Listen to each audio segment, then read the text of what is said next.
Joyce et Marguerite arrivèrent chez Essie avec leurs enfants, apportant un peu de gaieté et de lumière dans une maison actuellement assombrie par les tensions. Essie accueillit ses belles filles avec un sourire chaleureux malgré l'inquiétude toujours présente sur son visage. Bienvenue, mes chers, entrez, faites comme chez vous. Joyce, tenant son fils dans ses bras, sourit à sa belle-mère. Merci, maman Essie, j'ai pensé que ce serait bien que le petit passe un peu de temps avec sa grand-mère aujourd'hui. Essie, les yeux brillants de tendresse, tendit les bras pour prendre son petit-fils.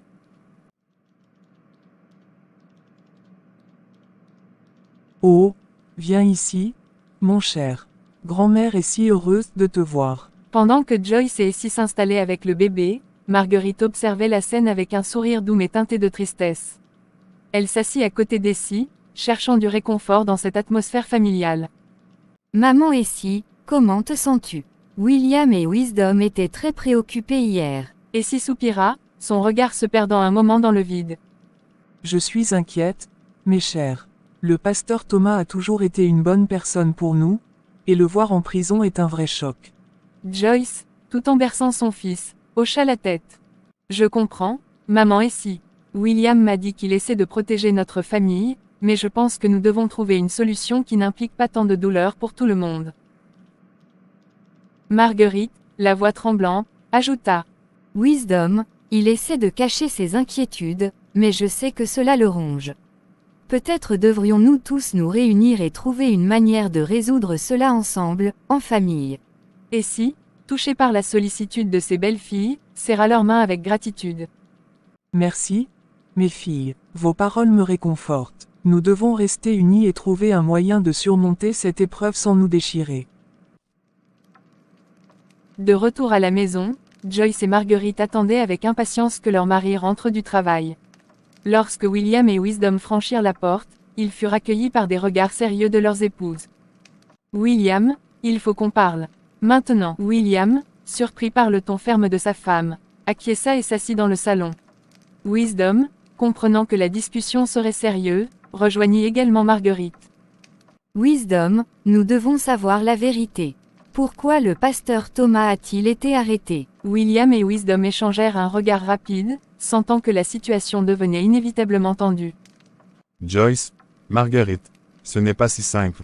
Le pasteur nous a accusés de choses terribles, sans preuve.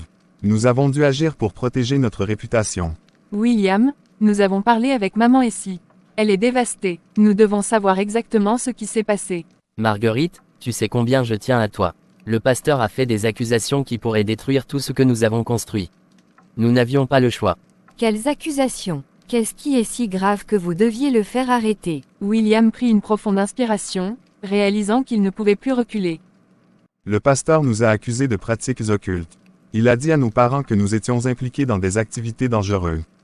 Nous ne pouvions pas laisser ces rumeurs se répandre. Joyce, choquée, recula légèrement. Des pratiques occultes. William, est-ce vrai? Wisdom, le visage sombre, intervint. Non, ce ne sont que des mensonges. Mais le pasteur était prêt à tout pour nous nuire. Nous avons dû le faire arrêter pour éviter une catastrophe. Wisdom, si ce n'est pas vrai, pourquoi avoir si peur? Pourquoi ne pas simplement prouver votre innocence? Les jumeaux échangèrent un autre regard, cette fois empreint de culpabilité. Nous avons fait des choses pour réussir, des choses que nous ne pouvons pas révéler. Mais jamais nous n'avons touché à l'occulte. Nous avons seulement protégé notre famille. Dans la voiture, William regardait par la fenêtre, tandis que Wisdom était plongé dans ses pensées. Le silence pesant fut finalement brisé par William. Frère, je ne sais pas combien de temps nous pourrons continuer ainsi. Tout ce que nous avons fait, les sacrifices, est-ce que ça en vaut vraiment la peine? Wisdom, fixant la route devant eux, hocha lentement la tête. Je me pose la même question chaque jour, William. Nous avons construit tant de choses, mais à quel prix? Nos épouses commencent à se douter de quelque chose. Et maintenant, le pasteur. Je ne sais pas combien de temps nous pourrons garder tout ça sous contrôle. Le chauffeur, respectant leur besoin de parler en privé, gardait le silence, concentré sur la route. Joyce m'a dit qu'elle voulait envoyer notre fils à l'étranger pour ses études. Peut-être qu'elle sent que quelque chose ne va pas. Peut-être qu'elle essaie de protéger notre enfant. Marguerite pleure chaque nuit parce qu'elle n'arrive pas à tomber enceinte. Et je ne peux même pas lui dire la vérité. C'est une torture de la voir souffrir sans pouvoir rien faire. Nous devons trouver une solution, Wisdom. Nous ne pouvons pas continuer à vivre dans le mensonge et la peur. Peut-être que nous devrions tout arrêter, avouer à nos épouses ce qui s'est vraiment passé. Wisdom secoua la tête. Tu sais bien que c'est impossible. Nous avons signé un pacte. Si nous trahissons, nous perdrons tout, y compris nos vies. Nous devons continuer à avancer, trouver un moyen de protéger nos familles sans les impliquer davantage. La voiture s'arrêta à un feu rouge, et le chauffeur jeta un coup d'œil dans le rétroviseur, attendant les instructions. Alors, que faisons-nous? Comment pouvons-nous sortir de ce cauchemar? Nous devons trouver un autre moyen, William. Peut-être que nous devrions consulter quelqu'un d'autre, quelqu'un qui pourrait nous aider à rompre ce pacte sans conséquence. Nous devons garder espoir et continuer à chercher des solutions. De retour à la maison, les jumeaux étaient encore plus déterminés à trouver une solution à leur situation. Cependant, la tension avec leurs épouses ne faisait que croître, rendant la situation de plus en plus insoutenable. Quelques jours plus tard, William et Wisdom décidèrent de parler à un conseiller spirituel différent de celui de leurs parents, espérant trouver une solution discrète. Ils contactèrent un ancien ami de la famille, le père Gabriel, connu pour sa sagesse et sa discrétion. Dans le bureau du père Gabriel, l'atmosphère était paisible.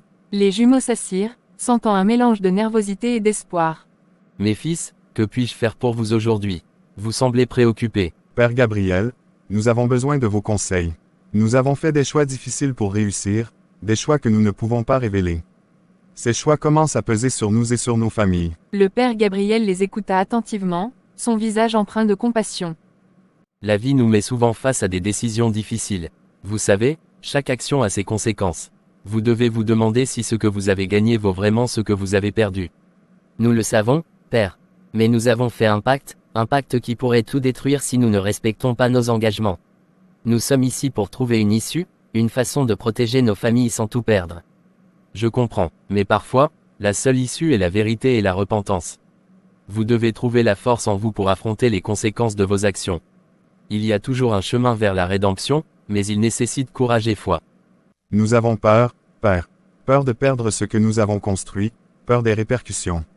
La peur est un puissant ennemi. Mais souvenez-vous, la vérité vous libérera. Prenez le temps de prier et de réfléchir. Je suis ici pour vous soutenir, peu importe ce que vous décidez. De retour à la maison, les jumeaux partagèrent une partie de leur conversation avec leurs époux, omettant les détails les plus sombres mais insistant sur leur désir de trouver une solution pour le bien de la famille. Joyce, Marguerite, nous avons parlé à un ami de la famille, le père Gabriel. Il nous a encouragés à trouver un chemin basé sur la vérité et la repentance. Nous devons nous rapprocher de nos familles et de notre foi. William, je suis heureuse que vous cherchiez de l'aide. Nous voulons tous la paix et la stabilité pour notre famille. Wisdom, je suis avec toi, peu importe ce que cela implique.